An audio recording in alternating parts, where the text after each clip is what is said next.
तो पिछले एपिसोड में हाओ चेन ने नोटिस कर लिया था कि हर एक साउंड वेव के बीच में 1 घंटे का डिफरेंस है, जिसका यूज करके वो हाउलिंग केव के अंदर आ गया था ताकि इस तरह से वो इसे एक्सप्लोर कर पाए। इसके बाद अगले सीन में हम देखते हैं कि वो इस जगह को देख पूरी तरह से हैरान होता है और कहने लगता है कि मैंने तो कभी नहीं सोचा था कि इसके अंदर ऐसे स्ट्रक्चर होंगे और यह हाउलिंग केव सच में बहुत ज्यादा कॉम्प्लिकेटेड होता है। अब इसी वजह से हम देखते हैं कि हाओ चेन यहाँ की दीवार के ऊपर मार्क भी लगा रहा था ताकि अगर उसे बाहर निकलना हो तो वो इसके मदद से आसानी से बाहर निकल सके। लेकिन इसी के साथ उसे पता चलता है कि अब तो थर्ड साउंड वेव के आने का भी टाइम हो गया है, इसीलिए वो फिर से इसका सामना करने के लिए पूरी तरह से रेडी हो गया था। जिसके बाद हम देखते हैं कि इसके कुछ ही देर के बाद वो साउंड वेव आने लगती है, इसीलिए हाओ चेन भी अपने शील्ड का यूज करके इसे रोकने लगा था और फिर इसके कुछ समय के बाद ये तीसरी वेव भी खत्म हो जाती है। वहीं दूसरी तरफ हम देखते हैं कि हाओ चेन के बाकी साथी हाउलिंग केव के बाहर होते हैं, लेकिन असल में हाओ चेन को यहाँ से गए हुए 3 घंटे से ज्यादा हो गया था, इसीलिए लिसिन को उसके बारे में चिंता होने लगती है और वो सोचने लगती है कि हाओ चेन अभी तक वहाँ पर कर क्या रहा है। तब इसकी ऐसी बात सुनकर लिसिन उससे कहता है कि तुम इसके बारे में चिंता ना करो, क्योंकि वैसे भी तो हाओ चेन हमारे साथ में सोल चेन से कनेक्टेड है, इसीलिए अभी तक अगर हमें कोई भी हार्म नहीं हुआ है तो इसका मतलब है कि हाओ चेन को भी कुछ नहीं हुआ होगा। लेकिन तभी इसी के साथ वो किसी और चीज के बारे में भी बात करते हुए रुक जाता है, जिसके वजह से हम देखते हैं कि लिसिन इसके ऊपर गुस्सा हो जाती है और फिर उससे कहती है कि क्या तुम आधी बात कहना बंद करोगे। तब इस पर लिसिन उससे कहता है मुझे ऐसा लगता है कि हम इस टास्क को हैंडल नहीं कर सकते, जिस पर लिसिन उससे कहती है कि आखिरकार तुम कहना क्या चाहते हो। तभी इसी बीच हम देखते हैं कि लिसिन को यहाँ पर लेवल 6 वाले डीमन की डेड बॉडी नजर आती है, जिसे देखते ही वो पूरी तरह से हैरान हो गया था और फिर वो कहने लगता है कि अगर यहाँ पर लेवल 6 वाले डीमन भी मारे गए हैं तो क्या तुम्हें लगता है कि हम लेवल 5 वाले डीमन हंटिंग ग्रुप यहाँ पर कुछ कर पाएंगे। तब इसके ऐसे बात को सुनकर लिसिन भी काफी डर जाती है और अब इसी के साथ उसे हाओ चेन के बारे में और भी ज्यादा चिंता होने लगती है। वहीं दूसरी तरफ हाओ चेन को भी केव के अंदर बहुत सारे लेवल 6 वाले डीमन की डेड बॉडी नजर आती है, जिसे देख वह भी पूरी तरह से हैरान हो गया था और फिर वो कहने लगता है कि क्या यहाँ का साउंड वेव इतना ज्यादा खतरनाक है कि लेवल 6 वाले डीमन भी इसके सामने कुछ नहीं कर पाए। लेकिन इसके बाद भी हम देखते हैं कि वो इसके बारे में और भी ज्यादा पता लगाना चाहता था, इसीलिए वो डिसाइड करता है कि वो इनके डेड बॉडी को फॉलो करेगा और फिर हो सकता है कि शायद इस तरह से वो इसके सोर्स को खोजने में कामयाब हो जाए। इसके बाद हम देखते हैं कि वो इसके बारे में पता लगाने के लिए और भी अंदर जाने लगा था, जहाँ पर उसके चारों तरफ और भी बहुत सारे डीमंस की डेड बॉडी पड़ी होती है और फिर तभी अचानक से हाओ चेन फिसलते हुए नीचे की तरफ जाने लगता है। जिसके बाद हम देखते हैं कि इस तरह से वो एक अजीब सी जगह पर आ गया था, लेकिन असल में अब उसके सामने यहाँ से आगे जाने का कोई भी रास्ता नहीं होता और अब उसके सामने केवल एक बहुत गहरी सी खाई होती है। लेकिन तभी इसी बीच हम देखते हैं कि उसे यहाँ किनारे पर डीमंस का ब्लड नजर आता है, जिसे देख वो समझ जाता है कि वे सब असल में नीचे से ही भाग रहे थे।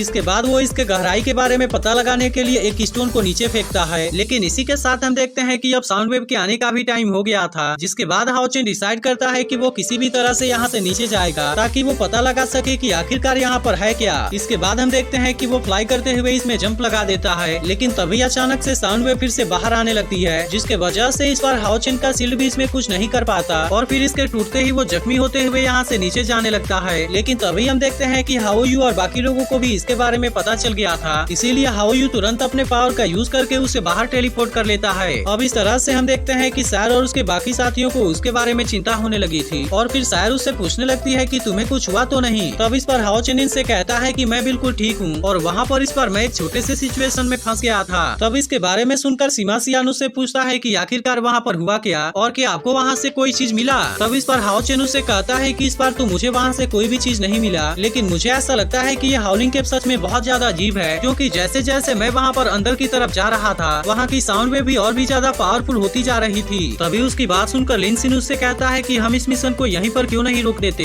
जिसके बाद हम देखते हैं कि लिसिन भी उसे ऐसा ही करने के लिए कहती है, क्योंकि अब तक इन सभी ने इस मिशन को कंप्लीट करने के लिए अपना पूरा बेस्ट ट्राई कर लिया था। वहीं दूसरी तरफ हम देखते हैं कि दूसरे वाले डीमन हंटिंग ग्रुप के लोग भी उसे ऐसा ही करने के लिए कह रहे थे, क्योंकि इस तरह से उन्होंने इस मिशन के लिए अपना बहुत सारा क्रेडिट खत्म कर लिया था और इसके अलावा अब तो इसके वजह से इनके ग्रुप का डिमोशन भी हो गया है। तब उसकी बात सुनकर लिसिन उससे कहता है कि आखिरकार यह तो जनरल लेवल वाला मिशन है, जिसके वजह से इसके बारे में डिफिकल्टी होना तय था, इसीलिए मुझे ऐसा लगता है कि अगर तुम्हारी मेरिट चली गई तो तुम इसे फिर से हासिल कर लोगे, लेकिन अगर किसी वजह से इसमें तुम्हारी जान चली गई तो उसके बाद तो फिर सब कुछ खत्म हो जाएगा। इसके अलावा हम देखते हैं कि वो यहाँ पर मरे हुए लेवल 6 वाले डीमंस के बारे में भी बात करने लगा था और फिर इनसे कहता है कि अगर वे भी यहाँ के मुसीबत का सामना नहीं कर पा रहे तो आखिरकार हम लेवल 5 वाले इसके सामने क्या कर पाएंगे। जिसके बाद हम देखते हैं कि बाकी लोग भी उसके बातों से एग्री होने लगे थे और फिर इसमें से एक लड़का कहता है कि मैं तो यहाँ पर आकर पछता रहा हूँ। तब इसके बारे में सुनकर लिसिन उससे पूछता है कि आखिरकार तुम कहना क्या चाहते हो, क्योंकि हाओ चेन तो इस मिशन में हमेशा ही आगे रहा। जिसके बाद हम देखते हैं कि अब वो लड़का भी इसके ऊपर गुस्सा होने होने लगा था। लेकिन तभी हाओ चेन इनसे कहता है कि तुम आपस में आर्ग्यू करना बंद करो, क्योंकि मैं तुम्हारे चिंता के बारे में समझ सकता हूँ। इसके बाद वो इनसे कहता है कि वैसे भी इस समय हम डिमंस के टेरिटरी में हैं, इसीलिए हम यहाँ पर जितना ज्यादा टाइम लगाएंगे तब इसके वजह से हमारी मुसीबत और भी ज्यादा बढ़ती जाएगी। लेकिन अब इतनी बात कहने के बाद वो इनसे कहता है कि मैं इसके लिए फिर से एक और बार ट्राई करना चाहता हूँ, क्योंकि मुझे ऐसा फील होने लगा है कि हम उस सोर्स के बिल्कुल नजदीक हैं। तब इसकी बात सुनकर लिन सिन उसे ऐसा करने से रोकना चाहता है, लेकिन इस पर हाओ चेन उसे कहता है कि मैं आखिरी बार इसके लिए ट्राई करने वाला हूँ, और अगर इस बार हम इसमें कामयाब नहीं हो पाए तो हम यहाँ से वापस लौट जाएंगे। तब इसकी बात सुनकर सायर उसे कहती है कि तुम अपना ख्याल रखना।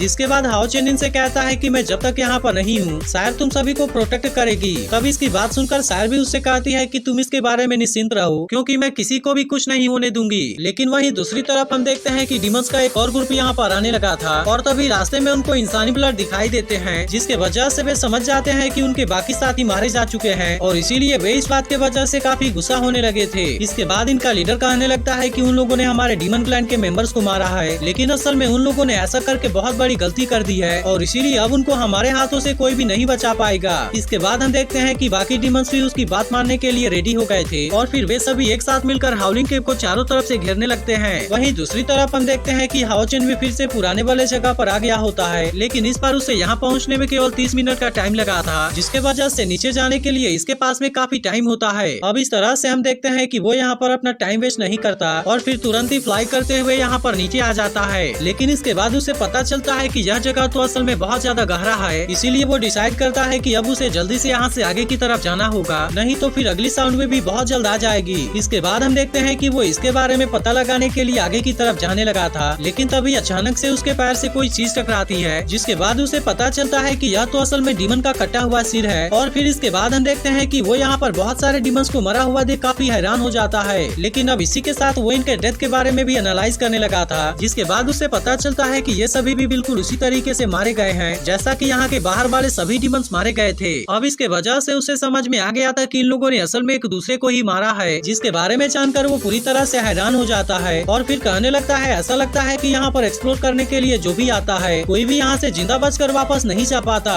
लेकिन इसके बाद भी हम देखते हैं कि वो इसके बारे में पता लगाना चाहता था, और तभी अचानक से उसे ऐसा फील होता है कि उसकी तरफ कोई आ रहा है, लेकिन फिर जैसे ही वो देखने के लिए पीछे मुड़ता है वहाँ पर कुछ भी नहीं होता, और फिर तभी अचानक से उसके आसपास में कोई चीज घूमने लगती है, लेकिन असल में उसे भी इसके बारे में कुछ पता नहीं होता, और फिर वो हैरान होते हुए कहता है कि आखिरकार ये व्हाइट शैडो क्या है। लेकिन तभी अचानक से हम देखते हैं कि यहाँ के मरे हुए सभी डीमन भी वापस जिंदा हो जाते हैं, और अब इस तरह से वे सब इसके ऊपर अटैक करने के लिए भी रेडी हो गए थे। जिसके बाद हम देखते हैं कि इस बात से हाओ चेन भी पूरी तरह हैरान हो गया था, और अब उसे समझ में नहीं आता कि आखिरकार यहाँ पर क्या होने लगा। अब इस तरह से हम देखते हैं कि वे डीमन सब इसके ऊपर अटैक करने के लिए आने लगे थे, जिसके बाद हाओ चेन भी इनका सामना करने के लिए पूरी तरह से रेडी हो जाता है। तो अब इसका अगला पार्ट भी कुछ देर में अपलोड हो जाएगा। लेकिन अगर आप वहाँ पर मरे हुए सारे डीमन अचानक से जिंदा होने लगे थे और वे उसके ऊपर अटैक करना भी शुरू कर देते हैं, तब याद एक हाओ चेन भी इनका सामना करने के लिए अपने मिरेकल स्वॉर्ड को बाहर निकाल लेता है, और इसके मदद से वो इनके ऊपर अटैक करके इनको मारने लगता है। अब इसके वजह से हम देखते हैं कि वे डीमन इसके सामने कुछ नहीं कर पा रहे थे, लेकिन असल में वे सभी यहाँ पर बहुत ज्यादा होते हैं, जिसके वजह से इनका सामना करने में हाओ चेन को काफी दिक्कत होने लगा था, और इनको देख ऐसा लग रहा होता है कि कोई इनको अपने पावर से कंट्रोल कर रहा है, और इस तरह से वे इसे मारने की अपनी पूरी कोशिश कर रहे थे। लेकिन इसके बाद भी हम देखते हैं कि हाओ चेन इनके सामने हार मानने वाला नहीं होता, और वो उसी तरह से अपने मिरेकल स्वॉर्ड का यूज करके इनके ऊपर अटैक कर रहा होता है। लेकिन इसके बाद भी हम देखते हैं कि वे सब यहाँ पर कम होने का नाम नहीं ले रहे थे, जिसके वजह से हाओ चेन की हैरानी और भी ज्यादा बढ़ती जा रही होती है, और वो कहने लगता है कि आखिरकार इनको क्या हो गया है, और वे अचानक से इस तरह से जिंदा कैसे हो गए। लेकिन अब उसे समझ में आ गया था कि इनको जरूर कोई कंट्रोल कर रहा है। जिसके बाद हम देखते हैं कि वो इनका सामना करने के लिए अपने ब्राइट फायर टेक्निक का यूज करता है, और इस तरह से इसका यूज करके वो इनके ऊपर अटैक कर देता है, जिसके वजह से हम देखते हैं कि इनमें से बहुत सारे डीमन केवल एक झटके में मारे जाते हैं। लेकिन तभी अचानक से एक और डीमन इसके ऊपर पीछे से अटैक करना चाहता था, मगर इसके बाद भी हाओ चेन किसी तरह से अपने आप को बचा लेता है, और इसके बाद वो फिर से इनके साथ में शानदार तरीके से फाइट करके मारने लगता है। लेकिन तभी हम देखते हैं कि वो जैसे ही एक डीमन को मारता है, उसके अंदर से व्हाइट कलर की एक अजीब सी शैडो बाहर आती है, और वो अपने पावर का यूज करके इसके ऊपर अटैक करने लगती है। तब इसे देख हाओ चेन भी किसी तरह से अपने आप को बचाने लगा था, लेकिन तभी हम देखते हैं कि एक डीमन उसकी गर्दन को पकड़ लेता है, जिसके बाद हाओ चेन को इसका सामना करने के लिए लाइट एलिमेंटल स्पिरिट यातिन को यहाँ पर बुलाना पड़ता है, जो कि तुरंत ही अपने लाइट पावर का यूज करके उस डीमन को मार देती है, और इस तरह से वो इसके हाथों से हाओ चेन को बचा लेती है। इसके बाद यातिन हाओ चेन से पूछने लगती है कि मास्टर आप कैसे हैं। लेकिन तभी हम देखते हैं कि यहाँ पर बहुत सारे व्हाइट शैडो आ जाते हैं जो कि अपने पावर का यूज करके हाओ चेन के ऊपर अटैक करना चाहते थे, लेकिन यह देखते ही यातिंग सही समय पर इसके चारों तरफ एक बैरियर बना देती है, जिसके वजह से वे व्हाइट शैडो इसका कुछ नहीं कर पाते।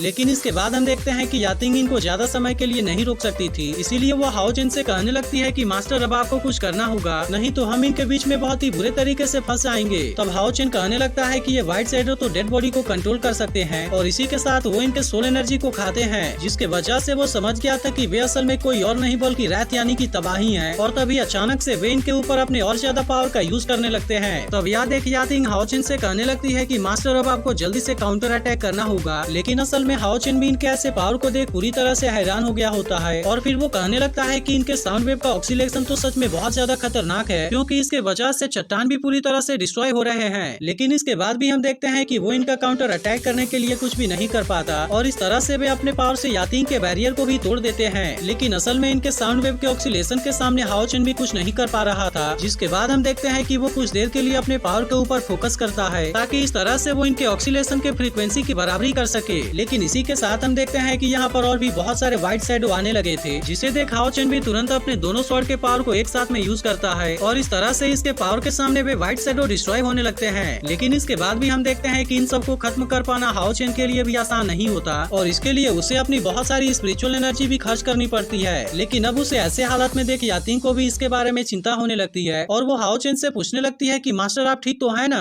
अब इसी के साथ हम देखते हैं कि यातिंग इसके ऊपर अपने लाइट पावर का यूज करती है और इस तरह से इसके मदद से वो इसके इंजरी को हील भी कर देती है, जिसके बाद हाओ चेन इसके लिए उसे थैंक्स बोलकर फिर से वापस भेज देता है। लेकिन असल में इसके दौरान उसने एक नए स्किल को सीख लिया था, जिसके मदद से वो अपने स्पिरिचुअल एनर्जी को रिपल के जैसे यूज कर सकता है। लेकिन असल में इसका एम्पलीट्यूड केवल हाउलिंग को ही नहीं रोक सकता था, बल्कि यह चीज इसके अटैक पावर को भी बढ़ा सकता है। जिसके बाद हाओ चेन डिसाइड करता है कि वो इसे लाइट रिपल्स का नाम देगा। लेकिन तभी इसी वक्त अचानक से यहाँ के नीचे की जमीन टूटने लगती है, जिसके वजह से हाओ चेन अपने बॉडी को कंट्रोल नहीं कर पाता और इस तरह से वो यहाँ से गिरते हुए नीचे की तरफ जाने लगा था। जिसके बाद हम देखते हैं कि वहाँ नीचे एक बहुत लंबी टावर होती है और इस नजारे को देख हाओ चेन पूरी तरह से हैरान हो गया होता है। लेकिन इसी के साथ उसे पता चलता है कि इसके चारों तरफ तो असल में बहुत सारे रिजेंटफुल स्पिरिट्स हैं, जो कि असल में कुछ और नहीं बल्कि व्हाइट शैडो ही थे और इस तरह से उसे समझ में आ गया था कि वे असल में यहाँ से ही आए थे। और तभी इसी वक्त वो देखता है कि उसमें से बहुत सारे व्हाइट शैडो फिर से इसके तरफ ही आने लगे हैं। जिसके बाद वो भी इनका सामना करने के लिए पूरी तरह से रेडी हो गया था और अपने दोनों स्वॉर्ड का यूज करके इनके ऊपर अटैक करने लगता है। लेकिन असल में वे बहुत तेजी स्पीड के साथ में यहाँ पर इकट्ठा होने लगे थे, जिसके वजह से इनका सामना करने में हाओ चेन को भी काफी दिक्कत होने लगा था और फिर वो हैरान होता है कि आखिरकार इस जायंट टावर में कैसा सीक्रेट है। लेकिन इसके बाद हम देखते हैं कि वो इनके सामने ज्यादा समय के लिए कुछ नहीं कर पाता और वे सभी व्हाइट शैडो एक साथ में मिलकर इसे चारों तरफ से कैद कर लेते हैं। लेकिन वहीं अब हाओ यू को भी पता चल गया था कि हाओ चेन खतरे में है और इसीलिए वो इसे फिर से टेलीपोर्ट करके वापस लाने का डिसाइड करता है। लेकिन तभी हम देखते हैं कि हाओ चेन ने उसे ऐसा करने से मना कर दिया था और इसी के साथ उसे बताता है कि यहाँ पर कोई बहुत बड़ी सीक्रेट है और इसीलिए मैं चाहता हूँ कि अब तुम भी मेरी मदद करने के लिए तुरंत यहाँ पर आ जाओ। तब इसके बारे में सुनकर हाओ यू भी इसकी मदद करने के लिए यहाँ पर आ गया था। जिसके बाद हम देखते हैं कि सबसे पहले वो हाओ चेन को अपने ऊपर रोक लेता है और इसी के साथ उसे कहता है कि सबसे पहले आप अपने स्पिरिचुअल एनर्जी को रिकवर कर लीजिए। इसके बाद हम देखते हैं कि वो भी अपने पावर का यूज करके व्हाइट शैडो के ऊपर अटैक करने लगा था और फिर हाओ चेन से पूछता है कि अब हमें यहाँ पर क्या करना है। तब इस पर हाओ चेन उससे कहता है कि तुम मेरी बात को ध्यान से सुनो और फिर इसके बाद वो इसे बताता है कि यहाँ से निकलने का रास्ता केवल टावर के अंदर ही मिलेगा। इसीलिए मैंने डिसाइड किया है कि हम किसी भी तरह से उसके अंदर जाएंगे, जिसके लिए मैं इन सारे विल स्पिरिट को अपने तरफ अट्रैक्ट करूंगा और इस तरह से तुम इसका फायदा उठाकर टावर के डोर को ओपन कर देना। तब इसकी बात सुनकर हाओ यू से कहता है कि नो प्रॉब्लम ब्रदर और फिर इस तरह से वो इसमें इसका साथ देने के लिए रेडी हो जाता है। इसके बाद हम देखते हैं कि हाओ चेन अपने लाइट रिपल्स का यूज करने लगा था, जिसका यूज करके वो अपने आसपास के सारे विल स्पिरिट को खत्म कर देता है और अब इस तरह से वो यहाँ से अलग अलग होकर आगे की तरफ जाने लगे थे। लेकिन वहीं दूसरी तरफ हम देखते हैं कि वे व्हाइट शैडो भी इतनी आसानी से इनका पीछा नहीं छोड़ने वाले होते और वे लगातार इनका यहाँ पर पीछा करना शुरू कर देते हैं। लेकिन इसके बाद भी हम देखते हैं कि हाओ यू इनको चकमा देकर टावर की तरफ जाने लगा था, जबकि हाओ चेन इनको अपने पीछे लेकर यहाँ से दूर जाने लगता है। लेकिन इसके बाद भी हम देखते हैं कि इसमें से कुछ व्हाइट शैडो हाओ यू को रोकने की कोशिश कर रहे थे, इसीलिए वो भी अपने पावर का यूज करके इनको मार रहा था। लेकिन इसके बाद भी हम देखते हैं कि उन्होंने टावर के अंदर जाने का डिसाइड कर लिया था, इसीलिए हाओ चेन इन सभी को अपने पीछे लेकर टावर के ऊपर की तरफ जाने लगता है, जबकि हाओ यू यहाँ से सीधे टावर के डोर की तरफ जाने लगा था। अब इस तरह से हम देखते हैं कि कुछ समय के बाद हाओ यू डोर के सामने आ गया होता है और वो तुरंत अपने पावर का यूज करके यहाँ के डोर को ओपन करने लगता है। तब इसे देख हाओ चेन भी तुरंत अपने पावर का यूज करके व्हाइट शैडो के ऊपर अटैक कर देता है और इस तरह से वो भी इनको मारते हुए टावर के अंदर आ जाता है, क्योंकि हाओयू ने अपने पावर से इसके गेट को ओपन कर दिया था। अब इस तरह से हम देखते हैं कि वे दोनों टावर के अंदर आने में कामयाब हो गए थे, लेकिन तभी अचानक से टावर का डोर अपने आप ही बंद हो जाता है, जिसके वजह से हाओ चेन पूरी तरह से हैरान हो गया था और उसे समझ में नहीं आता कि अब अचानक से यहाँ पर फिर क्या होने लगा। लेकिन तभी हम देखते हैं कि कोई इनका यहाँ पर वेलकम करता है और फिर इनसे कहता है कि अब तुम इटर्नल स्लीप में आ गए हो। लेकिन असल में हाओ चेन को इसके बारे में कोई अंदाजा नहीं था कि अब इनके साथ में यहाँ पर क्या होगा। और फिर इसके बाद एपिसोड यहीं पर एंड हो जाता है। तो अगर एक्सप्लेनेशन अच्छी लगी हो तो वीडियो को लाइक जरूर कर देना।